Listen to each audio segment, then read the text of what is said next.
Welcome to 52 Weeks of Hope. This is where you get to hear how to feel happy, balanced, and worthwhile. How to make that lonely ache vanish and feel empowered, confident, and secure. I'm Lauren Abrams, and I get to help you feel that magic again since going through my own dark night of the soul by chatting with incredible leaders, healers, and change agents who give us their messages of hope after overcoming challenges of their own. And today we're talking to the psychology professor, poet, author, and really cool human, Dr. V. Are you ready to up your game, learn how to communicate your truth? Listen as this intergenerational connector and someone who brings healing to others but knows it starts at home first is here helping you get up and get going with your life and your dreams and goals. Someone who really got me when we met virtually, and I couldn't wait to bring on here for all of you. Welcome to 52 Weeks of Hope, Dr. Valencia Sylvain Stinson, better known as Dr. V. Hey, I am so excited. We have done almost a year of podcasts and, we met a lot of incredible people. But I have to honestly say, you are the only one that made me put my pen to paper. And so that first poem that I sent you just about considering the imposter syndrome, all of us ended up writing something about that. And that was from that podcast with you. Oh, I got goosebumps. That's just, thank you. I didn't know that. That's really incredible. Okay, so you're a professor of psychology, which everybody needs these days. I mean, absolutely. It's even my daughter's major, but also you work in women's ministries, which I just love. And there is an intersection. Absolutely. I believe so. Talk to me about that. Tell me about you with that. So I think that definitely I was chosen for that. I think that life and God chose me, and it is by my journey. My tapestry has everything woven in it, from divorce to rape to domestic violence and to child raising and PhD and writing. It's the Rubik's Cube. And so because of that, I really literally am able to, I haven't experienced every single thing that anybody has experienced, but I've experienced a lot of things. And because of that, that gives me enough empathy. I believe that God allowed me to just see those things so that I could be able to relate. Be able to say, listen, I know what's on the other side of that darkness because I've been there. Or if I don't know, like I shared some things I wrote a couple of weeks ago, those events or feelings I had never, ever experienced before. And the incredible thing was, like, a day after I wrote that, someone called me and said, hey, listen, my daughter tried to kill herself. Can you talk with her?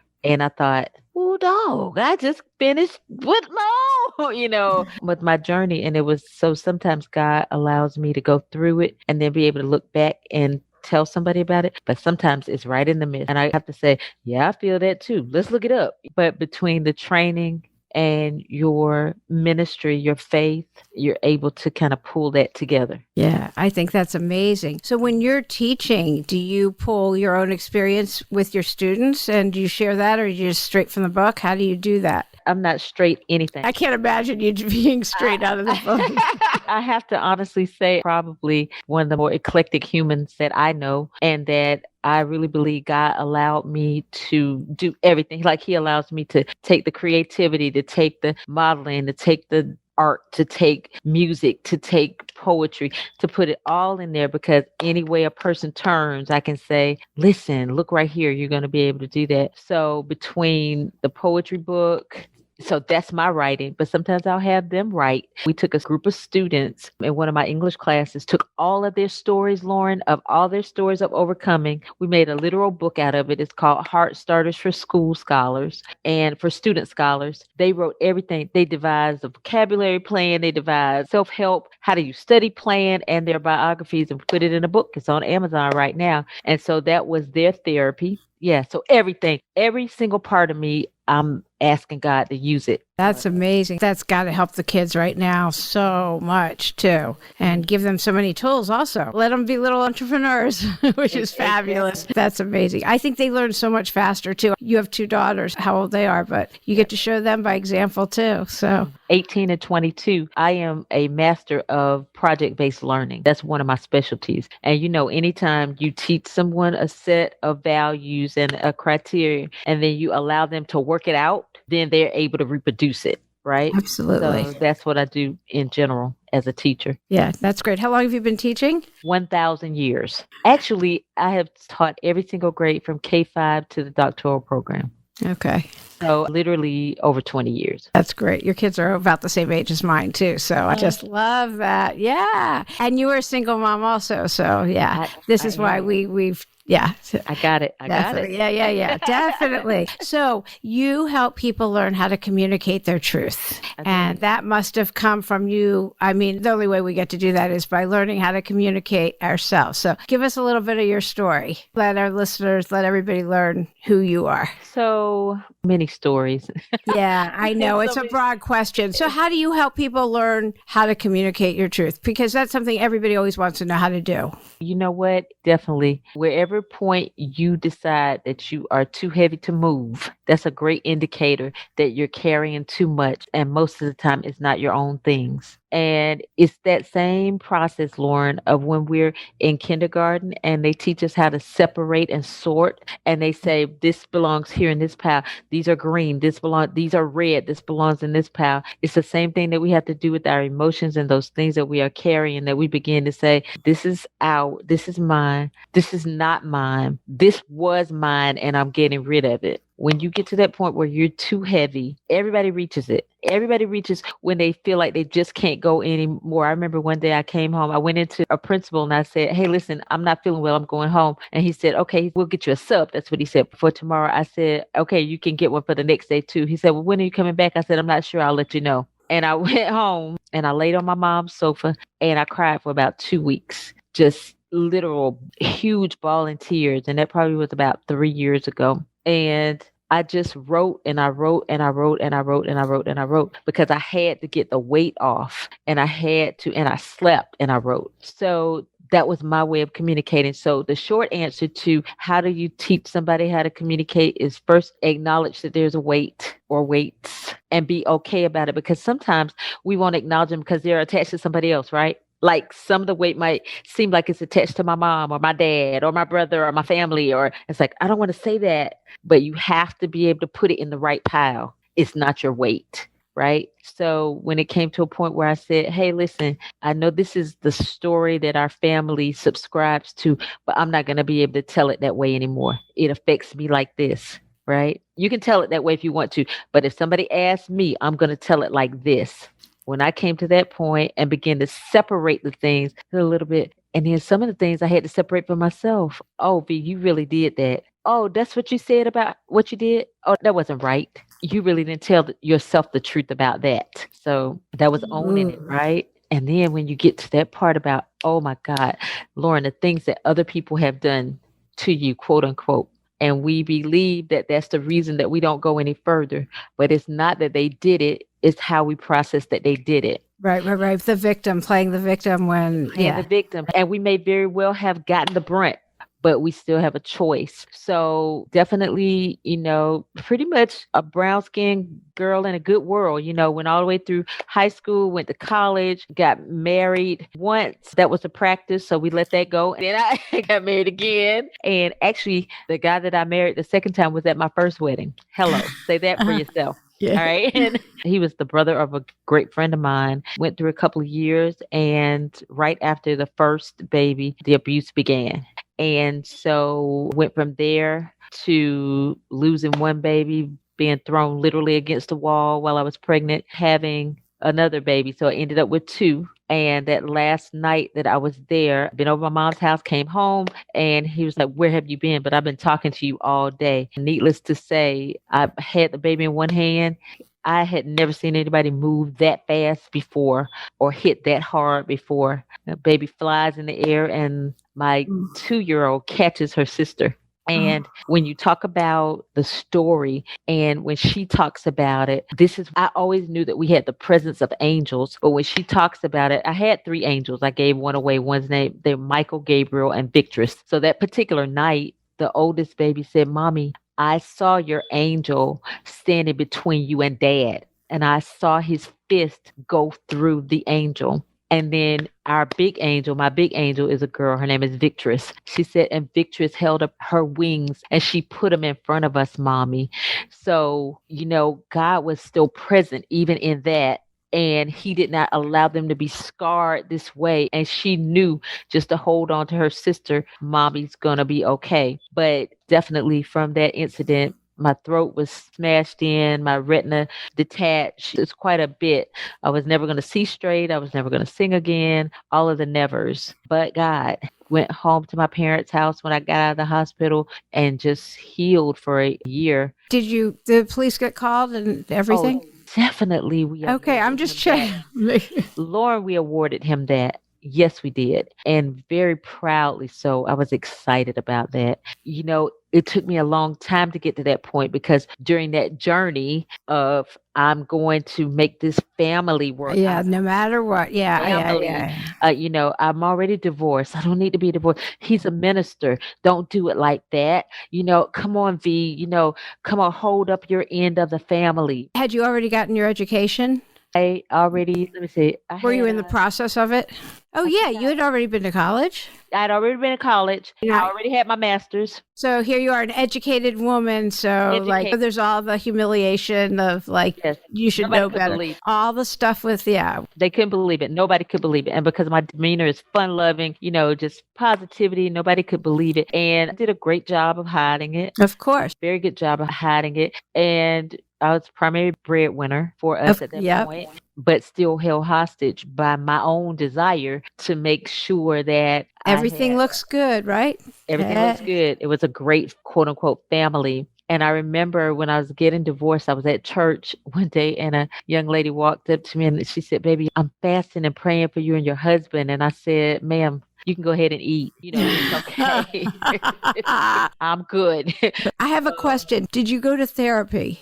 Oh my God. And so many kinds. Good. And did you talk about it? Did you talk about the fact you were going to therapy? I have talked to so many people in your part of the country. Maybe because I'm in LA, everybody goes to therapy. Right. But I talked to people in your part of the country where it was quiet. Nobody talked about going to therapy. I talked about it, but it still was, what are you doing that for? You can just, and I realized that as much of my faith is important to me. My church was important to me. But in this particular situation, the church was integrally involved because of the ministry. Both of us were in ministry.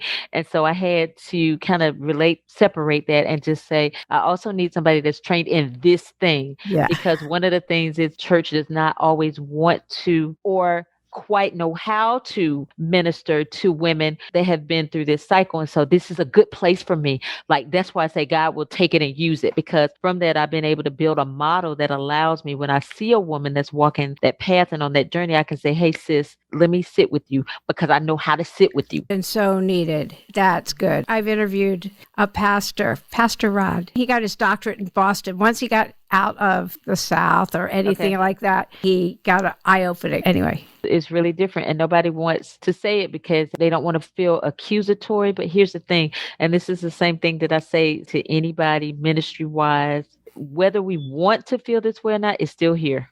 Yeah. It's still happening, and it's an opportunity for us to grow and grow God's kingdom. And so that's where I live right here, right? Like, gonna do that. So that's incredible. When did you get your doctorate? You just kept going to... Oh my God. So working, raising your two kids. So got out of it, lived with my parents for a while, went one day up to Fulton County because my sister, I say my sister in love, but she is married to my brother. So she was like, "Come up here and see me." She had a new job. And so when I went, the lady that was there, I said, "You know what? God told me to come see you about a job." And really, that's how I felt at that point. She was like, "What are you going to do?" I was like, "I don't know. What do you want me to do?" Right. And literally that day, she was like, "Well, okay, now this is a manager, well known." She was like, "Okay, we're going to hire you as a temp." And so in the county, and I'm watching all the people, I'm like, I love what she does. I love what she does. So I wrote the job description. And I was so consistent. My manager's like, "Okay, this is what we're going to do." So you manifested exactly what you wanted. Yeah. They trained me to be a corporate trainer. By this time, the girls are growing up. Met a very nice, brown skin, tall, about 6'2", wide-shouldered young man that was at the county. We started dating. And he challenged me one day. Actually, he was like, "I'm starting school." And I was like, "Oh, I should go to school too." I was really kidding. And he was like, "But you got the babies and you got, I was like, "And?" I said, "I'm taking a class." And from there, I really just kept taking one more class until I realized I had all these classes. I'm like, "Oh, I can get a PhD. And so that's how I ended up going. And by then they were, 2, 3.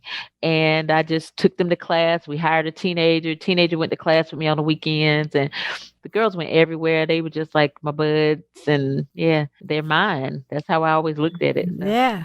So that's how we got the PhD. And a lot of family. I have a great garden. You know what I mean? Yes. I know you know what I mean when I say that. Totally. I have a great garden, and I could not have done one thing without the garden because the whole time, I have a poem called He's Still Hitting Me. And it really talks about how even after the divorce, that abusive personality was still coming my way. So it was really challenging at that point. But when I look back on it, Lauren, it would not have been so challenging if I could have let go a little bit more. I was still engaging a little bit to say, no, don't do this to me. Don't do, when I really could have just stepped aside and concentrated a little bit more on growing their business or doing that. So when I look back now, I spent a lot of time with the girls because I wanted to make sure that their heart, they went to therapy too. Good. All the way through. And so I had them write and I had them record. So they also have a book. We have a book called The Leaning Tree. It's not quite done, but in The Leaning Tree. Great, Tave. That is such a good title. Yeah. I love that. Yeah. So the way the book works is this side is my story and you flip it over and the other side is the girl's story. Yeah. So they got a chance to tell their truth and to say to other young ladies, hey, this is how I went through this. And you don't even have to go through this as a young human like this. Like, this is what I did, or this is how I grew through it. But this is an option over here. So I thought that was really neat. Yes. And I love how no matter what, you keep putting one foot in front of the other. It creates the energy. No matter how hard it is, no matter what we're going through, we just keep going. Okay, you started all of this off by talking about imposter syndrome. I want to know what you discovered and for you. Oh, what did I discover? What resonated with imposter syndrome? Imposter syndrome, for anybody who doesn't know what it is, it's when you feel like a fake or a fraud and you're going to get found out. Maybe you got some job and you're like, oh my God, now they're going to find out I don't know how to do it, or, I shouldn't have gotten it. Or, yes, you should have gotten that job. You got it for a reason. You're going to kill it and you're going to be great. Or for me, I probably talked about when I was in court and I'd been practicing probably 10 years at that point. And I was like, oh my God, look at all these people. They think I'm a lawyer. And I am a lawyer. I was walking around and I was like, are these kids calling me mom? Like I have everyone fooled. Like I am their mom. And, I'm always so shocked that I get anything done. People were talking about perfectionism and people are like, quit being I'm not a perfectionist. I'm always so amazed that I accomplish anything. I'm so scared I won't be able to, that I've never been a perfectionist. And they say that's perfectionism and procrastination are two sides of the same coin, that some people won't even attempt something because they want to do it perfectly. So they procrastinate because they want to do it perfectly. And I just found that fascinating personally. So it is. Yeah, I don't have the perfectionism thing, but I can procrastinate, don't get me wrong, but, I don't have to do it perfectly. I just want to get it done. However, I can get it done. But that's what imposter syndrome is you think you're a fake or a fraud. And if you have that, you're amongst very high-performing people, because I've got on the 52 Weeks of Hope on the website.com, there's a quiz, which you don't need a quiz, but it's kind of fun if you want to take it. And Maya Angelou used to talk about it when she was alive, or Michelle Obama talks freely about it. Meryl Streep, she's like, no matter what role she got, she'd say, oh, now they're going to find out I don't know how to act. And very high performing women speak freely and openly about it. So yeah, it's really something. And for your further fascination, every attribute has the other side of the coin attribute. So stubbornness is perseverance. So there's a list. Each one has that other side. Those two I could see. I find that stuff fascinating. And the way I used it as I was growing was when I would see something in a kid or I see something in myself. I'm like, okay, Lord, show me the other side, because that's the side I'm trying to get to. I have one kid that is so persevering. One of them. Yeah. when she was little, on the other side of the coin, it's like, I'm just not doing it. She wasn't eating it. She wasn't putting it on. She wasn't, all that. Yeah. And I really had to learn. I really had to tap into that anyway, in order for everybody to be good and alive. You know what I mean? Yeah. That's like, good. Yeah. Okay. So for me, the imposter syndrome. So the magnitude of the ideas would be so to the left. Oh. And then I might attempt them, but I didn't even attempt them as large as I thought them, right? Yes, I got it. Yeah. Right. So Yeah. then Yeah. I'm saying, well, dang, now somebody is good. I remember one time God gave me a book title and I refused to write the book because it seemed so weird. And then about 3 years later, I saw the book on the shelf because he has to have Yeah. Yeah. idea to be done. It has to, whatever he's pushing through you. And so it just dawned on me that this time where I'm not sure of who I am, because if I was sure enough, I would do it at the magnitude that I saw it, right? Yeah. I would do it. I probably did greeting cards before there was ever like by hand and with the ribbons and before there was one brown skin greeting card company ever. And I got this huge contract and didn't have enough operating money. And because I didn't see it, I let that go. And then about 3 years later, we got a whole line of cards that were just, they were on the shelf. I was like, you gave me that, God. You showed me. So that imposter part for me comes in me not quite believing it and then being mad. Yeah. But I was taught, think big. Do you see it? And then think big. Whatever it is you want to manifest, think even bigger. Think big. Right. Because I was taught that part too. So listen, so this part that I showed, it was big, but the part that I had in my head was bigger. Which is great. It's crazy. So I wasn't doing that. Or either part of the imposter part for me was I could have idea, but maybe not be able to verbalize it as technically or as quote unquote business savvy as it should be verbalized. And so I would see it and then think, I must not really know that. That's the imposter part. I did know it. I just needed to find the research part that would go with it. And so that's the imposter part too, to say that I have this great big idea. I know it can work, but I don't have the evidence and I don't know how to communicate. So like when I'm talking to my brother, one of my brothers is a graphic artist. And so now when I have it, I'll go and spill it. And then he'll say, oh, let me write that code. Oh, you can do that on that. Oh, that's how that works. I was like, man, wish you had been bigger 10 years ago. Yeah. You should have been older. So how do you bring healing to others? Because I know it's always like, okay, we take care of ourselves first, but then we take care of the others. So how are you able to bring your message to others now? I guess you're doing it on the podcast too, with Finch. Yeah, that's a lot of fun. So with Off the Fence with Finch, it was really, we started out, we just kept going. And so by the time we saw you, it had been a year. And the thing that happened, I told him, that podcast saved my life. It literally saved my life because I was at that crossroads time and I'm still, the roads are not as crossed as they were, but I'm still growing. But I was definitely at that crossroads time and the platform had me to look at myself as a human, as a subject content expert, as a mom. Like I really had to kind of look into myself a little bit more because sometimes talking, I'm answering the question and that's strictly from data.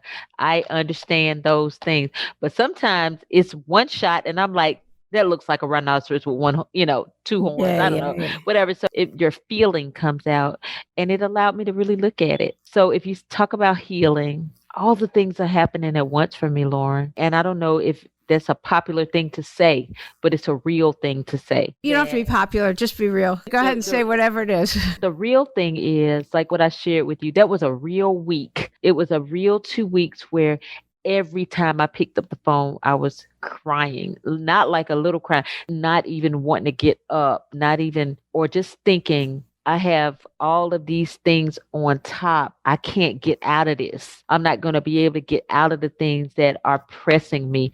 And besides that, I am 1,000 years old and I should be right here by now. And I'm right here. And I don't understand these people that don't understand that I'm right here. And I want to be right here. Yeah. So all of those things were running through my head and smashing me in the face. And so I had to cry it out. I had to write it out. I had to pray it out. I had to do all those things. But that was probably the first time, other than the time I came and sat on the sofa, that I said, I'm just not doing it. I'm going to just sit right here till I can get right. because I wasn't brought up. I'm the oldest child, the oldest cousin, the sister, big sister. I wasn't brought up to say, V, stop and take care of yourself. I was brought up to be a leader. I was brought up to lead. So now I'm learning how to say that same thing. This is what I did. Like, so I'm very candid. I was very candid, even with the women's ministry, with the ladies. I'm like, look, you can read this. This is how I felt. And then, because the danger is somebody, she can't help me. She just is. And that's the imposter part, right? That you say. But right. if we can't be vulnerable and be ourselves, I mean, everybody goes through it. Nobody goes Right. through life unscathed. If you can't be yourself, then, I mean, it's because you're yourself, your own great self, that everyone connects to you. That's what's so great. Right. That was my takeaway. I really don't care. That's a good thing about getting older. That is one thing great about getting older. I don't care either. It's like, this is me. This is it. Like, I don't care. And because I knew it was so real, Lauren, when I say that writing was so heavy and Mhm. so real, and the time was so real, I cannot even say to you how thought provoking that is to say that I was thinking that detailed. Like, I got $100,000. They'll both get 50,000. Oh, I can't. I know. It has to be in the car. It has to be outside. All those crazy. How would you think through that? Because it was just so graphic. But to be right there when this next lady next to me says, you know what? I'm not feeling too good, or I don't see, then that makes me stop. My journey makes me stop. So the healing part is that because I've been there, I know where the stops are. Mm-hmm. And it passes. This is the other thing. Like, who knew? When you're in it, you think you're in it for the rest of your life. But in 10 minutes, it could pass. You don't know. Like, the deepest, darkest despair doesn't go 24 hours a day. That's the part when you're in it, you don't know that. Right. Like, it really doesn't. Like, you were on your parents' couch for 2 weeks, but you weren't in a fetal position for 2 weeks. Right. You didn't feel well, and you did what you needed to do to get better. And I've been there. I mean, it's how my podcast came about. And what I've learned is we aren't meant to isolate. We are meant to be amongst others and to be there for each other. The other thing is we're not all in it at the same time. We're not all in it at the same time. And I was so amazed by the people that reached into the darkness. And so one of the things that I will say to a lady as far as healing right now is that allow me to reach into the darkness. Please allow me, because that is a skill set in and of itself. And we have to begin to say that, normalize it when the babies are little. To say, let me help. Not let me do it for you. Not let me cripple you, but let me help when you don't see this thing straight. And share. Talk about it. Don't keep it in. Talk about it. You got to talk about whatever's going on. Definitely. Because everybody goes through it. And this is such an isolating time still. And it was an isolating time before COVID, before all of this. People were getting really isolated. So I think it's important that we all talk. That's where the poetry comes in too. Yeah. And your poetry is beautiful. Oh my gosh. It's so beautiful. Yeah. Thank you. That's what poetry therapy does. So because it's non-invasive, I can see it. Like, I can see what you're going through. I can say the poem to you, and I can see on your face when you're traveling through, right? And then we're able to, well, how do you feel about the poem? Did you like the poem? Oh yeah. You didn't like it for real. Did you like it? Yeah. I don't know. I don't know how I felt about, tell me about that part. Because inevitably those parts are your parts, are my part. And when they're able to talk about the part, they're able to talk about the relatability. I read something the other day that says most people cannot go in a 10-minute conversation and not talk about something that is relatable. So if you say something, I'm going to say something that is relatable. So now let's flip that when you talk about poetry therapy, because whatever is on the docket right here is what the person is going to relate to, and then be able to share that part because of what they heard or what they read. Oh, yeah. Poetry therapy. That's something. Do you have a message of hope you want to give? So keep on doing it. Bills don't kill you. Not even marriages, not broken things. None of those kill you. But losing hope, that will allow you to die. So keep on doing it. And when it seems the hardest, keep on doing it. When it seems like there's nothing else left. One of the things that God allowed me to see in that time, that dark time, is I asked him, I'm like, I can't get out. I need you. And he said, just do one good thing. Like literally, that's what he said to me. And so that next day, one of my friend guys called me. He said, hey, listen, he said, I'm going to be awarded this thing on Monday. And that was Friday. I'm going to be awarded this thing on Monday. He had no idea what was going on. And I said, okay. He said, I want you to come. And I said, now God had just said, do one good thing. So I said, okay.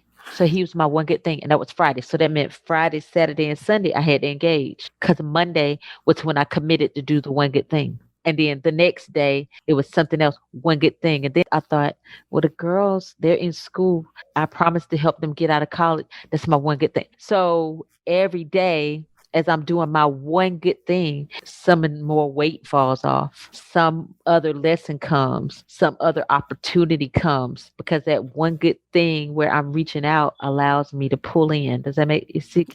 Totally makes sense. It's the energy. Again, you're creating energy. So one good thing. So that's it.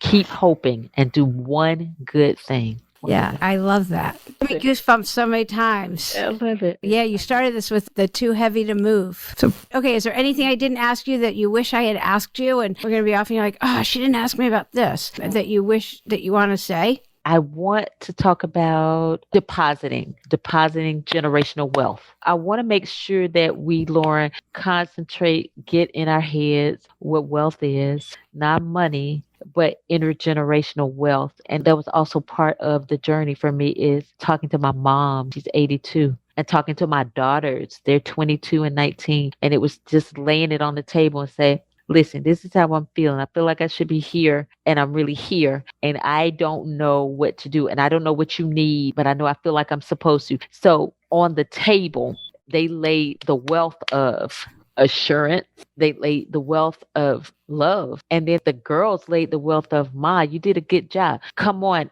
We got this. You do what you're doing so you can get to this next thing, so we can see that, and then we can get to this next thing, right? So generational wealth, that we need everybody around us to the right and to the left, because that's what's going to help us to keep growing. So somebody that's older than me, they're not old and outdated, they're wise, right? And somebody that's younger than me, they are not precarious and thoughtless. No, they're so much more advanced than us. Oh my gosh. And brave. And, yeah. And courageous. And, to keep hoping and remember that we have to continue every day to intentionally create generational wealth. Oh, I just love that. I so appreciate you. And I had that as part of the intro too. Yes. I did. I'm so glad you added that. When I first started interviewing for 52 Weeks of Hope, I only interviewed the older demographic, asking what have you gleaned from living life? What can you teach me? It was my soul search. I get it. And the number one thing they were telling me was, you young people, which I like being called a young person, you young people need to put down your phones and connect. I love it. And my daughter told me that a couple of weeks ago. She was writing me. She's in college, and she said, Mom, I'm so glad you taught me that people were my most valuable resource. She was telling me about something she was doing, and Mom, this happened. And I said, oh, I remember you from certain ladies. Like, really? So they're just as dramatic. And they just always tell me about how the oldest one is doing her internship and just how she relates to the teacher. And the youngest one is doing financial literacy for her college, and how she's met so many people and have been able to connect the students to millionaires, to people that, but it's because of building relationships. They still have the hopefulness that you're talking about. And Lauren, I guess glad that I just still feel like there's a purpose, and that I just got to keep hoping and keep moving so that I can be all He wants me to be. Somebody is waiting on it. I just have to keep my eye on that prize. Yeah. Oh, for sure. Yeah. Thank you so much for being a guest today on 52 Weeks of Hope. Yes, I loved it. Yeah. And thank you. Thank you for being who you are. You have a beautiful platform, a beautiful spirit, and it's so relevant and so helpful. So thank you. Yeah. Yeah. I want a t-shirt too. Oh, yeah, definitely. All right. Take care. I hope you enjoyed this week's episode and take with you Dr. V's messages of perseverance, vision, and faith. Such great messages to take into your week ahead. Be sure to tune in next week for another amazing, uplifting episode. It's all about overcoming challenges and how to take that next step and create the life that you really want to lead. how to be your best and most authentic self. There's a whole lot on how to be confident and walk through imposter syndrome, a lot of what Dr. V talked about right now. It's really great. You're going to love it. It's an empowering episode and one that definitely helps you keep going and walk through your fears. If you want to reach me or send a message to me, just DM or just go to the website at 52weeksofhope.com. That's the easiest way to reach me, or just send a message at 66866. You can text that 66866 and text 52HOPE, the number 52, at 66866. If you're enjoying the podcast, share the love, tell 2 of your friends. I'm Lauren Abrams. Thanks for listening.